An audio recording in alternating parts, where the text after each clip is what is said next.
Hello, my friends. If you want more good things to happen in your life, here are a couple of mental, emotional, and nervous system skills that you can build that will allow for you to have more positive experience and really experience the success you're looking for. Whether you're using neuroplasticity to rewire your brain or you're just wanting more good things to happen in your life, one of the really interesting things about having a brain is it's more of like a reality generator than a reality tracker. Our brains don't present to us reality, they present to us whatever they can based on what brain states we're used to being in. So for a lot of us, whether you're in recovery or not, you just live in the modern day world. A lot of times we live in a heightened state, either in fight or flight and sympathetic and anxiety and hypervigilance, in focus on the negative, in one dramatic thing or one problem to the next, or we might be chronically in freeze and shut down and a bit of numbness and still then disconnected from being able to feel anything positive. The first skill to build if you want to experience good things and success in your life is the capacity to feel positive emotion. Because if we can't feel the good things when they happen, your brain didn't register that. Doesn't feel like it happened.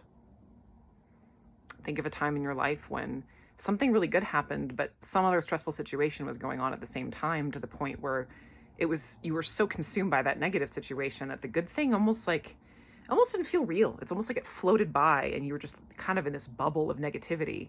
And it might not even have registered in your memory that it even happened. And, this is really common where in limbic impairment, but it can happen to anybody. That's what I mean.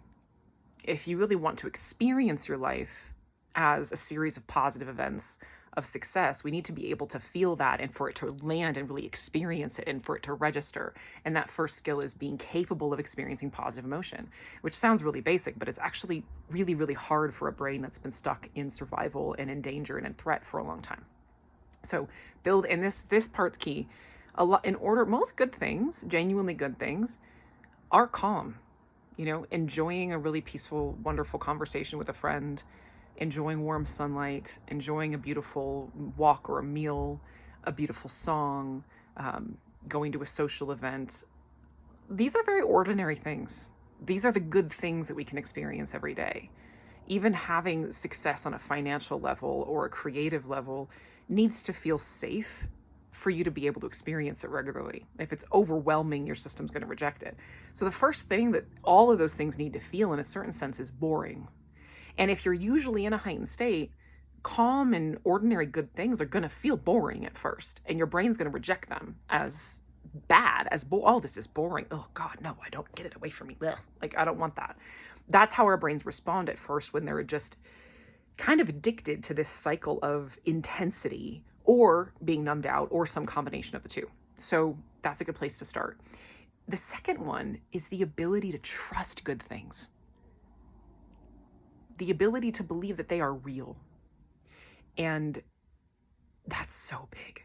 Because I'm sure if you've ever experienced this, something good happens, but then there's that sneaking feeling in the background. Well, but what about this and what about that? And this could happen and that bad thing could happen. And it's like that flood can come in and again, remove the experience of the positive thing from our brain and nervous system. And then it's like, it kind of takes it away from you.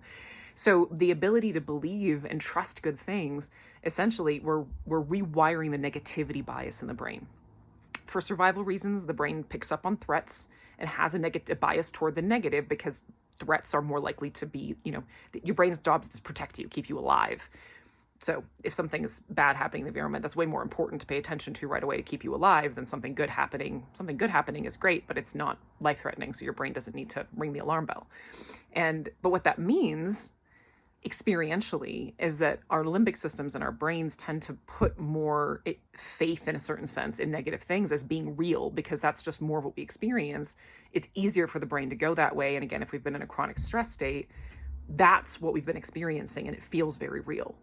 And a really simple way to do this is just when any small, you are even consciously cultivating a positive experience for yourself. Just sitting with a warm cup of tea in a cozy spot, feeling the warm mug on your hands, feeling a soft blanket on your knees, the supporting couch behind your back, and feeling the warmth in your belly of being with that moment and just soaking it in for 20 seconds. And also just reminding yourself, like, this is reality. Reality is whatever I end up giving my attention to and believing in it, and accepting it as real. But good things are just as real as negative things. But that negativity bias will often have it kind of pulling the rug out from underneath the positive experiences and trying to convince us that they never stick around, they never stay, they're unreliable, it doesn't count because of what's happening in the world or what's happening in another part of my life. And if we believe that, we're never going to be able to actually live a happy, fulfilled life. So those are a couple things to play with if you want to have more success and more positive experience in your life. Love you guys.